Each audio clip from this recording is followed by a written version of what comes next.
Hi friends, ఒక చిన్న దీవి చుట్టూ సముద్రం పైన చూస్తే చాలా రిచ్గా కనిపిస్తుంది. కానీ ఆ లోపల జరిగే పనులు తెలిస్తే మాత్రం ఎవరికైనా ఫిజులు ఎగిరిపోవాల్సిందే. అదే ఎఫ్టన్ ఐలాండ్. జెఫ్రీ ఎఫ్టన్ అనే ఒక కోటీశ్వరుడు ఈ ఐలాండ్ని తన అడ్డగా మార్చుకున్నాడు. అయితే అసలు ఎఫ్టన్ ఎవరు? జెఫ్రీ ఎఫ్టన్ అమెరికాకు చెందిన ఒక అత్యంత ధనవంతుడు. అతనికి రాజకీయ నాయకులు, శాస్త్రవేత్తలు, అలాగే హాలీవుడ్ ప్రముఖులతో సన్నిహిత సంబంధాలు ఉండేవి. అయితే 2005, 2008 ఫ్లోరిడాలో మైనర్ బాలికపై లైంగిక వేధింపులకు పాల్పడినట్టు ఎఫ్టన్పై మొదటిసారి తీవ్రమైన ఆరోపణలు వచ్చాయి. అప్పట్లో అతను ఒక వివాదాస్పదమైన ప్లీ డీల్ ద్వారా కేవలం 13 నెలల జైలు శిక్షతో బయటపడ్డాడు. 2019లో న్యూయార్క్ ఫెడరల్ పోలీసులు ఎఫ్టన్ను మళ్లీ అరెస్టు చేశారు. వందలాది మంది బాలికలను ట్రాఫింగ్ అంటే అక్రమ రవాణా చేసి తన ద్వీపంలో ప్రముఖులకు వారిని అప్పగించేవాడని ప్రధాన ఆరోపణలు కూడా వచ్చాయి. ఆ ఫైల్స్ ఇప్పటి నుండి బయటకు వస్తున్నాయి. అయితే ఎఫ్టన్ 2019లో ఆగస్టులో జైల్లోనే ఆత్మహత్య చేసుకున్నాడు. కానీ అతని భాగస్వామి గ్లెస్సిన్ మ్యాక్స్వెల్ పై విచారణ కొనసాగింది. ఈ విచారణలో భాగంగా వేల పేజీలు కోర్టు డాక్యుమెంట్లు సేకరించారు. జనవరి 2024లో న్యూయార్క్ కోర్టు ఆదేశాల మేరకు ఈ కేసులో సీల్ చేసి ఉన్న పేర్లను బహిర్గతం చేయడం మొదలుపెట్టారు. వీటిని మనం ఎఫ్టన్ ఫైల్స్ అని అంటున్నాం. జెఫ్రీ కోటీశ్వరుడు ఈ ఐలాండ్ని తన అడ్డగా మార్చుకున్నాడు. ఇక్కడికి ఎవరో సామాన్యులు వెళ్లరు. ప్రపంచాన్ని శాసించే పెద్ద పెద్ద రాజకీయ నాయకులు, బిలినియర్లు, సెలబ్రిటీలు మాత్రమే వెళ్లేవారు.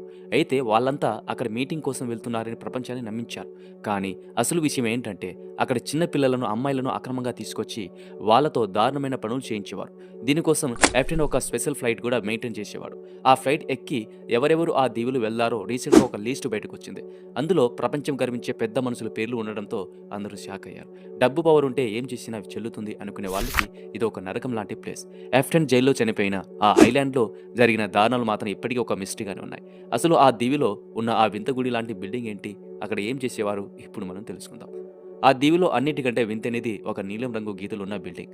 అది చూడడానికి ఒక గుడిలాగా ఉంటుంది. కానీ దాని తలుపులు మాత్రం కేవలం పెయింటింగ్ లాగే ఉంటాయి. దీని కింద అండర్ గ్రౌండ్ టన్నెల్స్ ఉన్నాయని, అక్కడే అసలు అరాచకాలు జరిగేవని చాలా మంది నమ్ముతారు. ఎఫ్టన్కి ఒక ప్రైవేట్ బోయింగ్ విమానం ఉండేది. దీనిలో బెడ్రూమ్లో అన్ని సౌకర్యాలు ఉండేవి.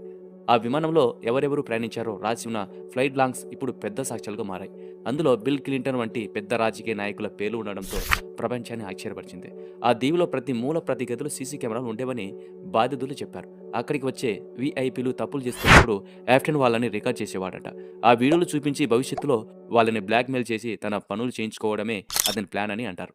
ఎఫ్టన్ చనిపోయిన తర్వాత ఆ దీవిని పోలీసులు సోదా చేసినప్పుడు అక్కడ ఒక భారీ డెంటల్ చైర్ కనిపించింది. ఒక ప్రైవేట్ ఐలాండ్‌లో అలాంటి వస్తువులు ఎందుకు ఉందో ఎవరికీ అర్థం కాలేదు. అది బాధితులను హింసించడానికి వాడేవారని కొందరు అనుమానిస్తున్నారు కూడా. అయితే కేవలం రాజకీయ నాయకులే కాదు, ప్రపంచ ప్రఖ్యాతిగాంచిన సైంటిస్టులు కూడా అక్కడికి వెళ్ళేవారట. మానవ మేధస్సును డీఎన్ఏని మార్చే ప్రయోగాలు చేయడానికి ఎఫ్టన్ వాళ్ళకి ఫండింగ్ ఇచ్చేవాడనే టాక్ కూడా ఉంది.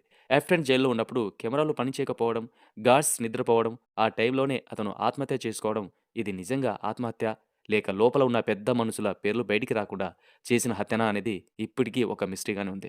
అయితే ఒక్క విషయం గుర్తుంచుకోవాలి ఫ్రెండ్స్. ఈ లిస్ట్‌లో ఉన్న పేర్లు ప్రతి ఒక్కరు తప్పు చేశారని అర్థం కాదు. కొందరు కేవలం పార్టీల కోసం వెళ్తే, మరికొందరు ఎఫ్టన్‌తో బిజినెస్ డీల్స్ కోసం వెళ్లారు. కానీ ఆ లిస్ట్‌లో ఉన్న ప్రముఖ పేర్లు ఇప్పుడు మనం చూద్దాం. బిల్ క్లింటన్ అమెరికా మాజీ అధ్యక్షుడు. ఎఫ్టన్ ప్రైవేట్ విమానంలో ఇతను చాలా సార్లు ప్రయాణించినట్లు రికార్డులు కూడా ఉన్నాయి. అలాగే అమెరికా అధ్యక్షుడు డొనాల్డ్ ట్రంప్, ఈయన కూడా ఒకప్పుడు ఎఫ్టన్‌కు స్నేహితుడే. కానీ ఆ తర్వాత ఇద్దరి మధ్య గొడవలు వచ్చి విడిపోయారని సమాచారం కూడా ఉంది. అలాగే ప్రిన్స్ ఆండ్రూ బ్రిటన్ రాజ్య కుటుంబానికి చెందిన వ్యక్తి. ఇతని మీద కూడా బాధితురాలు నేరుగా కేసు కూడా వేసింది. ఆ తర్వాత కోర్టు బయటకు వచ్చి సెటిల్మెంట్ కూడా జరిగిందనమాట. అలాగే బరక్, ఇజ్రాయెల్ మాజీ ప్రధాని, అలాగే బిల్ గేట్స్, మైక్రోసాఫ్ట్ వ్యవస్థాపకుడు ఎఫ్టన్‌ను కలిసినట్లు ఈయన ఒప్పుకున్నాడు. కానీ అది కేవలం చారిటీ పనుల కోసమేనని చెప్పడం జరిగింది. అలాగే Leon Black, Apollo Global Management co founder, అలాగే మెక్స్నర్. అలాగే అయితే బయటపడిన లిస్టులో దాదాపు 150 నుండి 200 వరకు పేర్లు ఉన్నట్లు వార్తలు కూడా వచ్చాయి. అందులో మోడల్స్, రష్యన్ గర్ల్స్, అలాగే కొంతమంది ప్రైవేట్ సెక్యూరిటీ ఏజెంట్ల పేర్లు కూడా చాలా ఉన్నాయి.